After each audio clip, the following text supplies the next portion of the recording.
The biggest and silliest mistake I ever made was I had no idea what day sales outstanding meant. I had no idea that when I was signing statements of work worth $250,000, whenever somebody says, hey, we have cash flow problems, the 9 times out of 10 is they've believed that whatever their situation is, and they've accepted it. When you reduce day sales outstanding from 31 days to 29 days, the magic number of under 30 days, you're actually using the cash in month.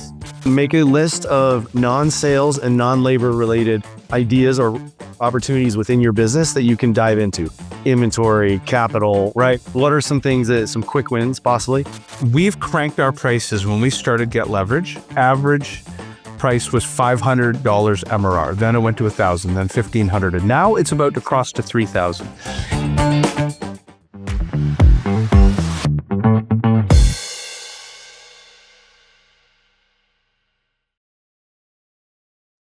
Welcome to Outsource to Profits. I have a fantastic guest here, Justin. Justin, do you mind describing for the audience who you are, what you do, and how you serve the world?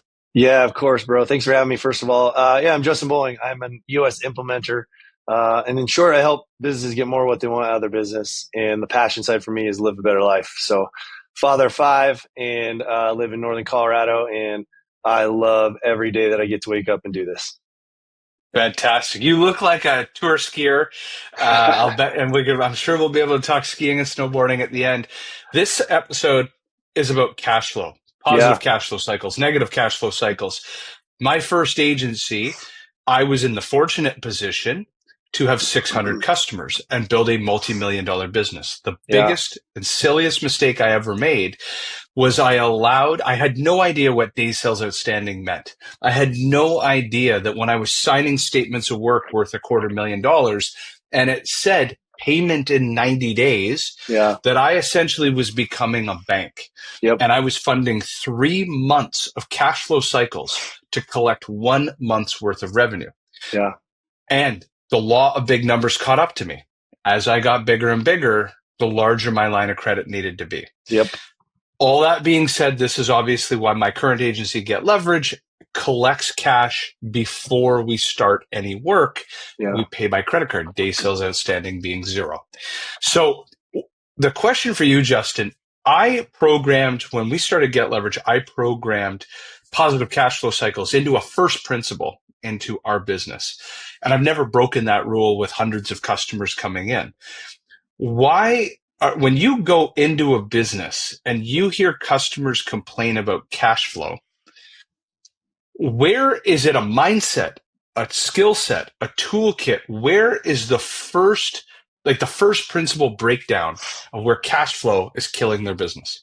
It's almost a pet peeve, right? Whenever somebody says, hey, we have cash flow problems, the 9 times out of 10 is they've believed that whatever their situation is, and they've accepted it, right? And they've just said, oh yeah, we have cash flow problems. And they oftentimes I get really curious.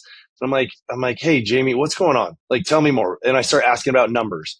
And a couple of things happen. Either they don't know the numbers, right? So they're not educated on their P&L, what's actually going on in the business, or they say, yeah, we just need more sales, right? And that's the instant solve. And within the EOS process, we talk about a tool called A Cash Flow Drivers. And in that tool, what we do, and the whole purpose of that tool is simply to brainstorm all the other ways and avenues and opportunities within your business and within your organization where you can find cash, right? Whether that's excess inventory, whether that's selling a piece of machinery, whether that's changing and raising your prices, right? All these other levers that we can touch in the business to help alleviate that pain. And more sales is not always the answer, right? Let's actually together, we've never done this on a podcast episode, kind of brainstorm together and help the audience understand.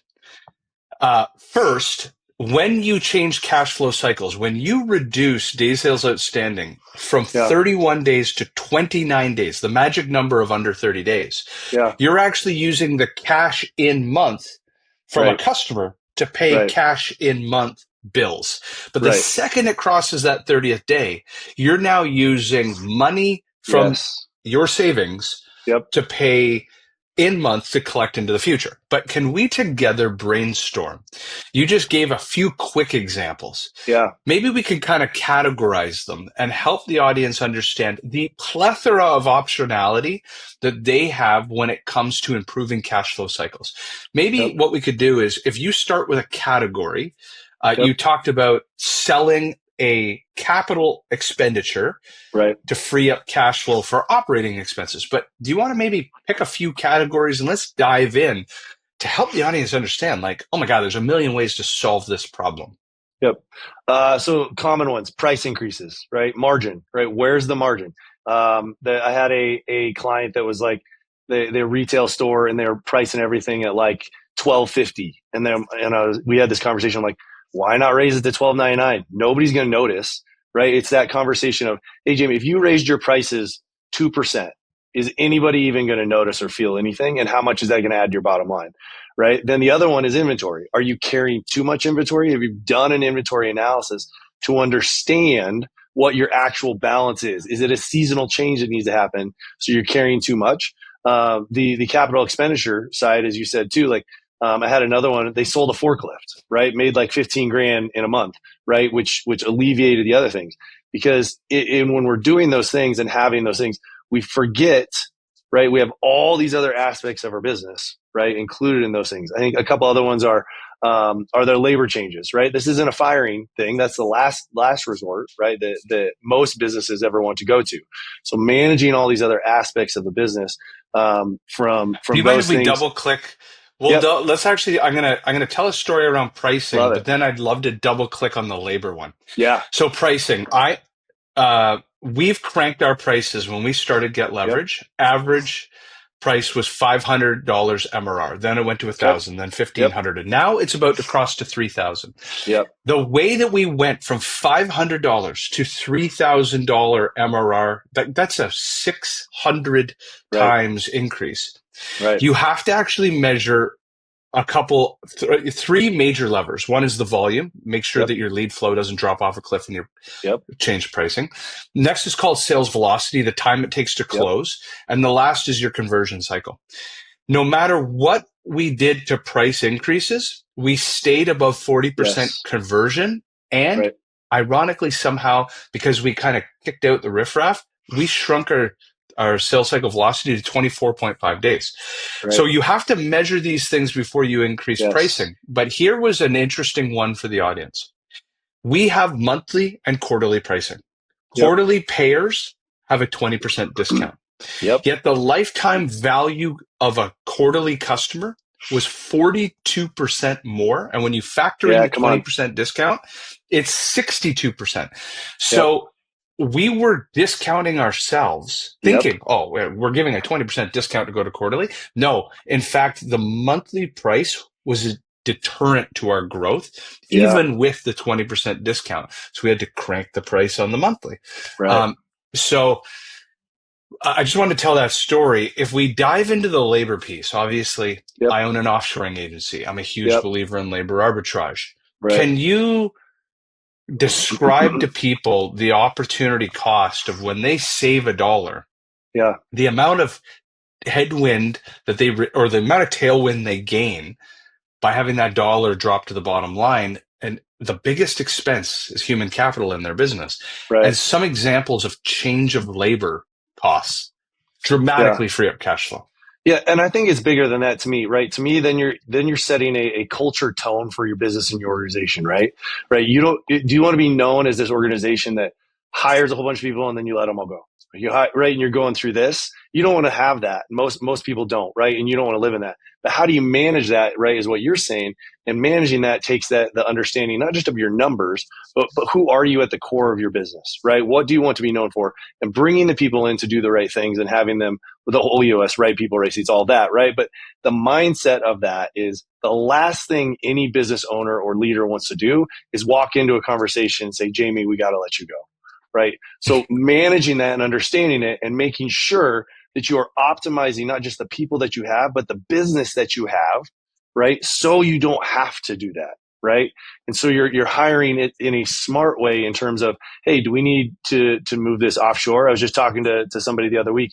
and they let go of certain people because they couldn't justify their salary versus what they could do with outsourcing that work, right? It was such an expense savings, right, that they couldn't even, it wasn't even a negotiable, right? Those are things that we have to do in a business, and in the day and age, AI, all the resources that we have, and being able to manage it in the right way. And that doesn't mean that, because the myth, the other myth in that too, the number one is sales is the biggest cash flow win. The other one is then we have to let go of people. No, you don't have to let go of people. If there's a reason like that, like you're saying, there's a cash flow expenditure, there's a non-negotiable, it's so big of a gap that we can't argue it. That's one thing. But managing these pieces and allowing the business to do what the business needs, because you need those people to grow, right? You can't be so lean and mean. If you're too lean and mean, you're going to fail and you're not going to be able to serve anybody that you have, right?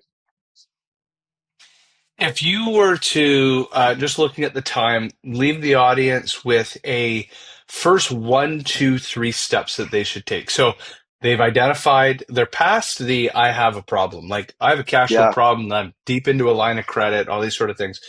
What are the first next three moves they should make? Yeah. Number one, make a list of non-sales and non-labor related ideas or opportunities within your business that you can dive into. Inventory, capital, right? What are some things that, some quick wins possibly, and then pick one, right? Step two of that is pick one of those and do a deep dive, right? Let's just pick inventory. Do a deep dive on that and see what you can start to pull, what you can start to do. Another one is like, what software stuff, right? There's always things like that that we can cut or save or whatever that we're not using. And then number three, take action on that one thing.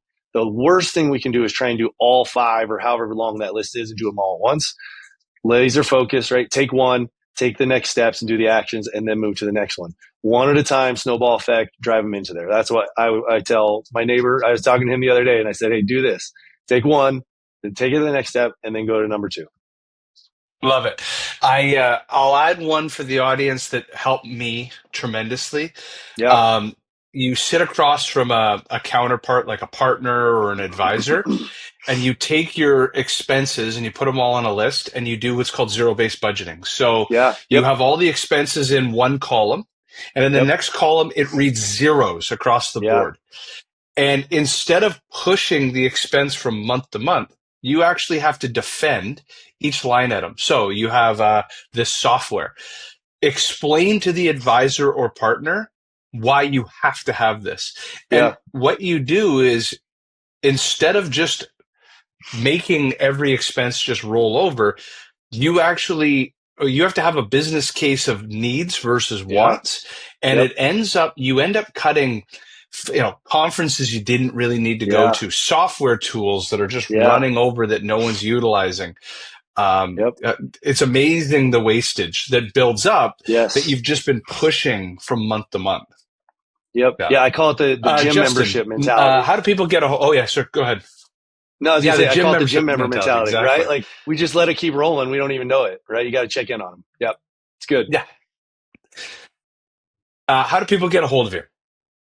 Yeah. Hit me up. I'm on LinkedIn. I tell people all the time, people laugh at me, but 970-556-2348. Give me a call, give me a text. I want to help people. So however I can help, phone call, therapy, sales conversation, EOS support. Let's go. I'm all in. That's amazing. Justin, great to see you, and thank you for being on Outsource to Profits. Hey, have a great day, y'all. Thank you.